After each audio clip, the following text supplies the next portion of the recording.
नमस्कार, आप देख रहे हैं न्यूज वॉच भारत और मैं हूं आपके साथ पूजा भारती। शुरुआत करते हैं बुलेटिन की। पहली खबर उत्तराखंड के हरिद्वार से है, जहां पर भू कानून की मांग को लेकर प्रेस वार्ता की गई है। बता दें कि प्रेस क्लब में प्रेस कॉन्फ्रेंस करने पहुंचे संघर्ष समिति से जुड़े लोगों का कहना है कि उत्तराखंड में लोगों की कृषि की भूमि लगातार कम होती जा रही है। आने वाले समय में उत्तराखंड के काश्तकार भूमिहीन न हो जाएं, इससे पहले ही बाहरी लोगों के जमीन खरीदने पर सख्त से सख्त नियम बनाए जाएं। वहीं प्रेस कॉन्फ्रेंस कर रहे समिति के पदाधिकारियों ने कहा है कि वह 10 नवंबर को इन मांगों को लेकर एक स्वाभिमान रैली का भी आयोजन करेंगे।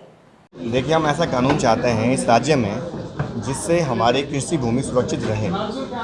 हमारे पास कृषि भूमि सीमित मात्रा में है जो लगातार घटती जा रही है। आने वाले समय में इस तरह के संकट पैदा हो गए हैं कि हमारे जो अपने किसान हैं, काश्तकार भाई हैं, वो भूमिहीन होते जा रहे हैं। इसके लिए परिवार में एक सदस्य को 200 वर्ग मीटर तक ज़मीन दी जाएगी और उद्योगों के नाम पर दी जाने वाली ज़मीन अगर किसी व्यक्ति को दी भी जा रही है तो उसमें किसान की, काश्तकार की भी भूमिका बराबरी की हो। लाभांश जितना मिले दोनों में हिस्सेदारी बराबर हो और ज़मीन को बेचने के बजाय लीज की व्यवस्था की मांग हम कर रहे हैं। 10 नवंबर को एक स्वाभिमान महारैली होने जा रही है। अब उसकी तैयारियां कर रहे हैं हम लोग। हमारे खबर हरिद्वार से है, जहां पर साध्वी प्राची ने प्रेस कॉन्फ्रेंस करते हुए अपनी जान को खतरा बताया है। साध्वी प्राची ने बताया कि हरिपुर कला स्थित उनके आश्रम गीता कुटीर में एक दूसरे समुदाय की लड़की खुद को हिंदू बताकर आश्रम में रुकी थी। उसकी गतिविधियां कुछ संदिग्ध लगने पर उसकी तलाशी ली गई तो लड़की के पास से धारदार हथियार और कुछ उर्दू में लिखी हुई किताबें बरामद की गई है। वहीं साध्वी प्राची ने इसे अपने खिलाफ साजिश बताया और थाना रायवाला में इसकी शिकायत देकर कार्रवाई की मांग की है। देखिए, निश्चित रूप से मेरी जान को खतरा आज से नहीं, बहुत दिनों से खतरा है। मैंने मांग की है कि अच्छे से जांच हो उसकी। अब ये जो घटना हुई है, हिंदू बता करके, हिंदू आईडी दे करके, दया की भीख मांग करके, मैंने मानवता इंसानियत के नाते कि हिंदू बच्ची किसी गलत हाथ में ना फंसे। छोटी बच्ची है, ज्यादा उम्र भी नहीं। अब मुझे शक हुआ उसकी गतिविधि पर 10-15, क्योंकि मैं बाहर रहती हूँ, अक्सर मैं कमाती हूँ। 10-15 दिन पहले मुझे शक हुआ, मैंने पुलिस को इन्फॉर्मेशन दी और पुलिस को इन्फॉर्मेशन देने के बाद उसको निकालने की भी वो कहा कि हमारा ये उद्देश्य नहीं था कि पे इसकी इंक्वायरी की जाए, कुछ भी नहीं था, क्योंकि मैं तो मानवता इंसानियत के नाते उसकी सेवा की, उसको रखा आश्रम पे। उसके बाद उसको जो है, अब आज जब उसका सामान जाने लगा तब ये 3-3, 4-4 आधार कार्ड और हथियार और ये सब जो ये दुकान लगी हुई उर्दू में सारे उनके पेपर वगैरह सब मिले। अगली खबर मंगलौर से है, जहां 2 छात्राओं को जूडो कराटे में गोल्ड और सिल्वर मेडल मिला है। बता दें कि विद्यालय के प्रबंधक डॉक्टर रविंद्र कपूर ने बताया कि पिछले 2 सालों की कड़ी ट्रेनिंग के बाद बागेश्वर में हो रही प्रतियोगिता में सिल्वर और गोल्ड मेडल जीतकर आई दोनों छात्राओं ने उनके विद्यालय का नाम रोशन किया है। वहीं खंड शिक्षा अधिकारी महराज ने भी जीत कर आई छात्राओं को बधाई दी है।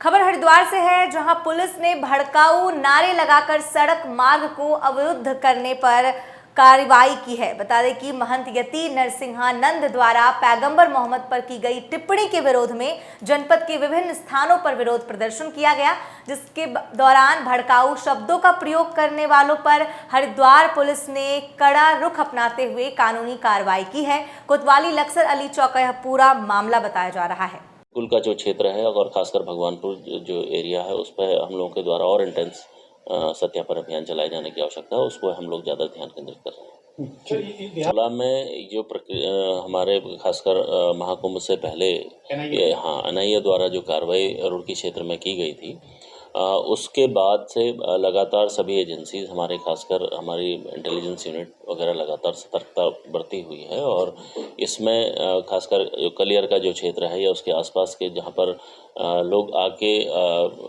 अपने तरीके से अपना हाइड आउट बनाने की कोशिश करते हैं, उस पर हम लोग लगातार सत्यापन की कार्रवाई कर रहे हैं और उसमें किसी भी प्रकार की कोई भी हमें सूचना मिलती है। पूर्व में भी कई बांग्लादेशी हम लोगों के द्वारा यहाँ से पकड़ के यहाँ से डिपोर्ट किए जा चुके हैं और ऐसे कुछ जो भी बात प्रक्रिया हमारे संज्ञान में कुछ लोग आते हैं हम लोग उस पर कार्रवाई करते हैं। कोऑर्डिनेशन हमारा लगातार चलता है और अभी भी चल रहा है। हाँ। खबर हरिद्वार से है, जहां नवरात्रि के 5वें दिन भक्तों का सैलाब उमड़ा हुआ नजर आया है। बता दें कि नवरात्रि के पावन पर्व के 5वें दिन माया देवी मंदिर में सुबह से ही भक्तों की भारी भीड़ नजर आ रही है। श्रद्धालु माता भगवती की विशेष पूजा अर्चना कर रहे हैं। वहीं यह मान्यता है कि यहाँ की गई पूजा से माता की विशेष कृपा प्राप्त होती है। नवरात्रि के दौरान मां दुर्गा के 9 अलग अलग रूपों की पूजा की जाती है।